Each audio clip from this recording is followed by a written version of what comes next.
going to try and make this short and sweet, but I have a feeling I'm probably not going to. But I'll cut to the point. The news should not have a narrative at all.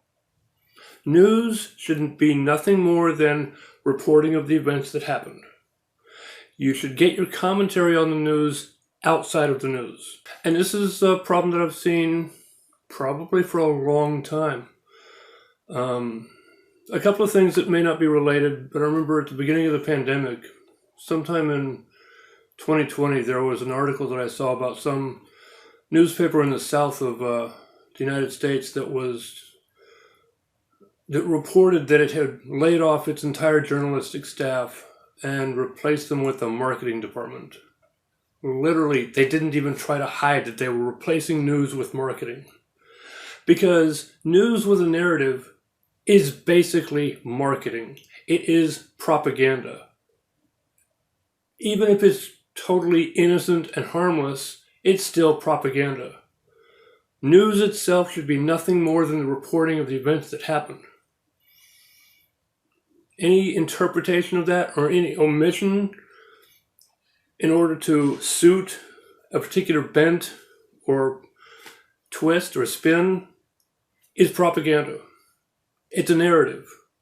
It's we report all of the same type of news and nothing outside of that type of news. That's not really news then. Because if you're reporting on politics and ignoring a report about a tsunami getting ready to hit Los Angeles, then you have failed the people of Los Angeles by letting them get killed without knowing that they needed to evacuate. And that may be an extreme example, but some news organizations over the past several years have been notably called out for ignoring big stories because it doesn't suit their narrative.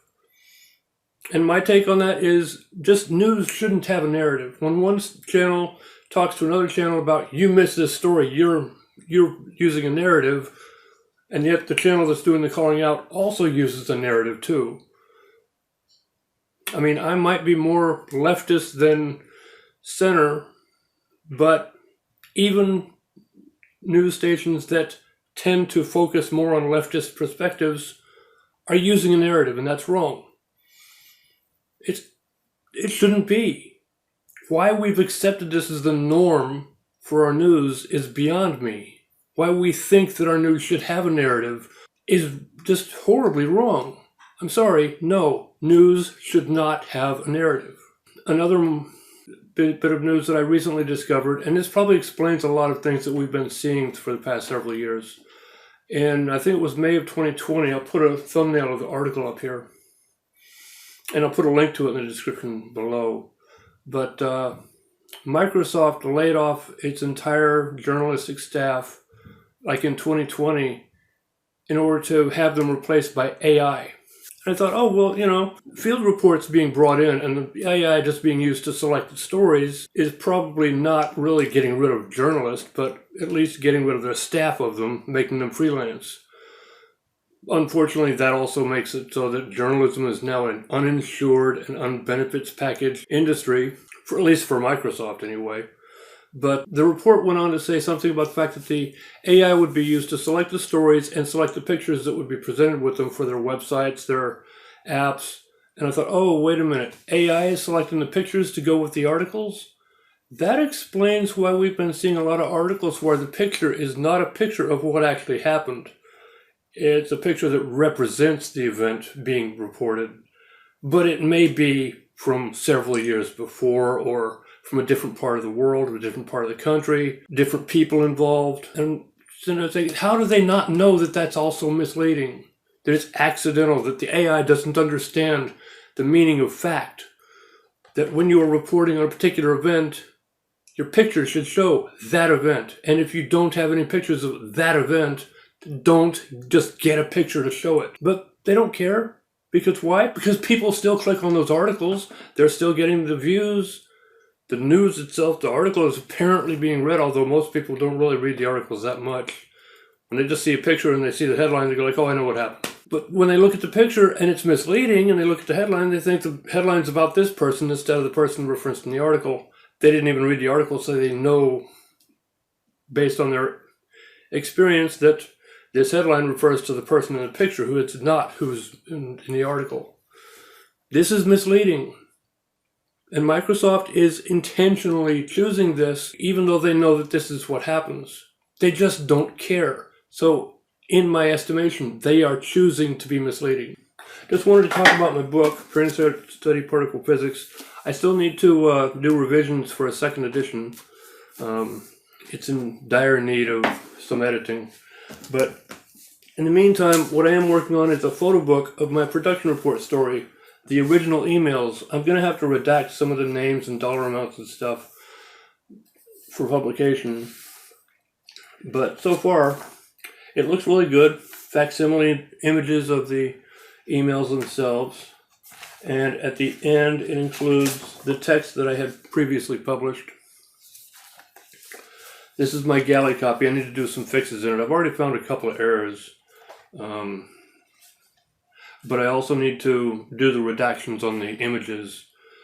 So I'm going to have to download some redaction software to do that. It says it's supposed to be able to do redactions on PDF, so I may end up being able to do the redactions on the upload copy. So I may not have to change that much. But yeah, I've got that to do. But so far, it's about 390 pages. Yeah, 394 pages.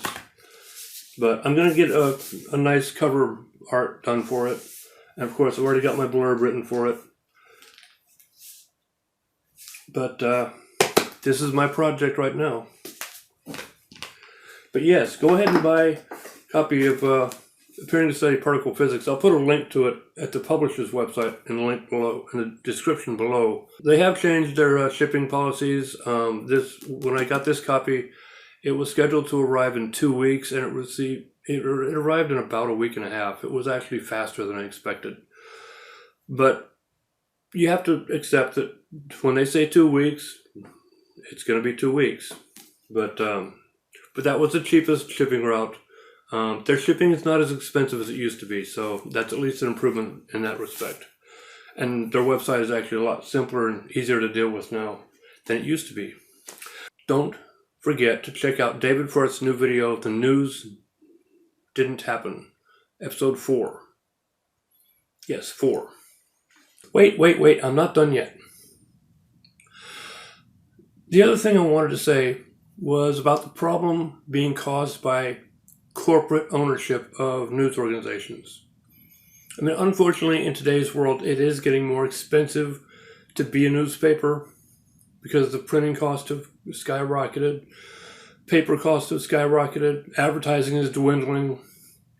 It's more expensive to be an independent newspaper, but my philosophy is that newspapers should be independent. I've seen too many times in things I've read about the news organizations that newspapers who have a lot of sponsorship from a particular company will refuse to report on things that are negative about that company, which means that they are basically spinning their news to suit their sponsors rather than their readers.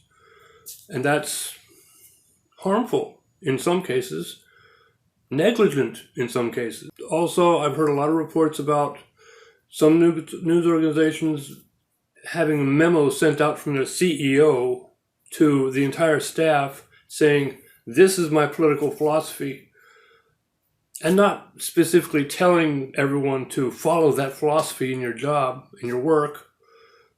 But the implication is there, that if your employer tells you, "I have a particular philosophy," the implication is that, and if you don't follow that philosophy, you're going to become unemployed. So people who work for a corporate-owned news organization have to follow the philosophy of their boss, without regard to their journalistic perspective of, but the spin is incorrect. That's okay though, I keep a job. Another reason why there should not be corporate ownership of newspapers or news organizations. But unfortunately, that means that we as the buying public need to be more responsible. We need to support independent news organizations more, especially when they show that they are basing their news reportage on better integrity. One of my favorite things to sneer at is the Epoch Times. Seems to be a heavily researched news organization that goes very, very in-depth. But I know that deep down inside, they're also a highly conservative organization, and they're basically pushing a right-wing spin on their news. They're just doing it very well, so that you don't really notice that much. But I can kind of see it. The guy they have as their spokesperson is clearly very right-wing.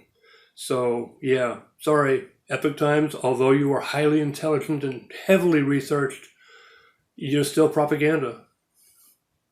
It's really hard, I know, to be a good journalist without having to work in a propaganda type environment.